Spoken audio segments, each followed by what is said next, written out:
Hi mga mare! Kumusta kayo? Welcome to my mini vlog!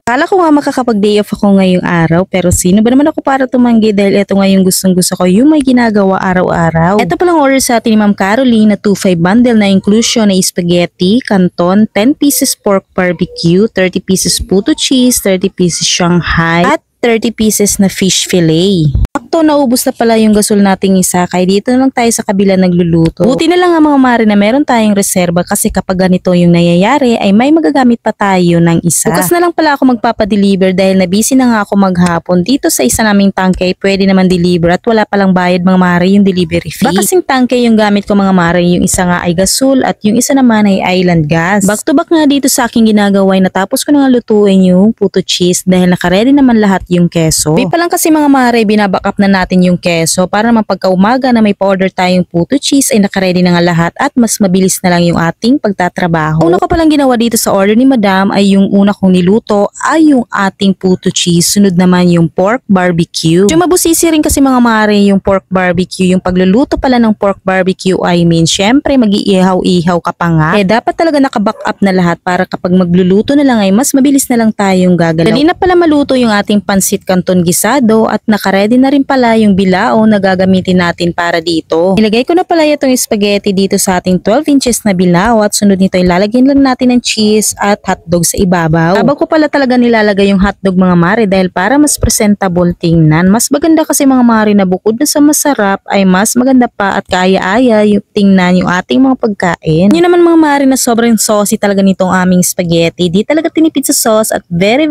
masarap pa. Ayo talagang mga Pinoy, love na love talaga natin kumain ng spaghetti kaya sureness akong papasa to sa inyo mga mare. Tres pala ng hapon yung pick up nito mga mare kaya 2 PM pa lang chinat ko na nga yung rider na pumunta na nga dito sa amin kasi nga medyo maulan to mga mare kaya may isang oras talaga akong pagitan. Tapos na nga yung spaghetti at eto naman yung canton gisado yung sinalin ko sa ating bilao. Pagkatapos ilalagay lang natin yung ating gulay na may cabbage tsaka may konting carrots at yung toppings na fishball, kikiam at may pork sa ibabaw. Kayo mag-request kung ano yung gusto nyong toppings kasi may mga tao na ayaw kumain ng pork kaya pwede din na may seafood pero syempre may konting adjustment lang sa presyo. Kapag ganito talaga mga mare na maulan ay chinachat ko na yung rider isang oras bago yung delivery para naman kapag pupunta na siya dito hindi masyado hassle kasi nga galing pa siya sa sentro. Ayan mga mare, natapos na nga yung ating 2-5 bundle na may inclusion na pork barbecue, spaghetti, canton, puto cheese at saka naman may Shanghai. Tapos kung ipa-deliver yung order ay dito naman nga ginamit ko na nga yung ating TMW phone holder with light. King tulong talaga nito sa akin mga mare sa pagkukuha ko ng mga video, mga litrato sa ating mga niluluto. Kasi yung difference mga mare sa may ilaw at saka sa walang ilaw. Kaya ito talaga yung ininvest ko para sa ating pag-vlog. Adjustable na pala talaga itong mga mare kaya matatansya mo talaga kung anong angle yung gusto mo. Pwede pa landscape o kaya naman portrait. Tapos pwede mo ma-rotate yung phone holder up to 360 degrees. Yung ilaw niya pala mga mare may 3 kulay na kaya pwede mo siyang hinaan at pwede mo naman siyang lakasan. Higatan din yung base niya mga mare kaya hindi yan maalog at hindi basta-basta matutumba. Kung gusto nyo rin ito mga mare, lalagay ko na yung link sa comment section. Ayun lang mga mare, thank you for watching. See you in my next vlog. Bye!